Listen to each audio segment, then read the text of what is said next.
Hi, I'm Richard Smith with Leadership Strategies. I'm one of 23 certified master facilitators in the world, and we're here this morning to help you talk about how do we prepare for meetings. I'm sure many of you have attended unproductive, ill-prepared meetings. We have a great tip or technique that will help you avoid those kind of things when you're running or leading meetings, and we call it the 6 P's of preparation. Let me take you through them very, very briefly.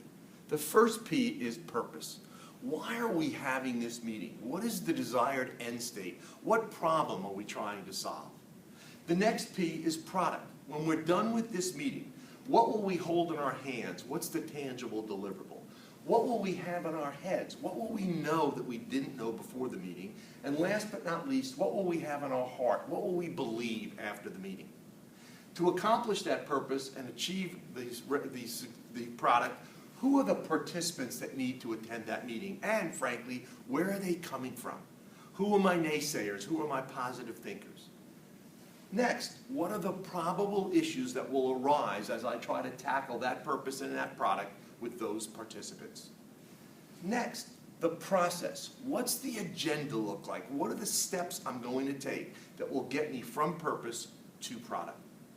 And then last but not least, not important unless you forget it, the place. Where will it be? How will I get the invitations out? And how will I set the meeting up? These are our high-level 6 P's of preparations. For more tips like these, please look into our 4-day Effective Facilitator Workshop where we offer over 100 best practices, tips and techniques, as well as a multitude of ways to engage your audience to have more productive meetings. Thanks for your time.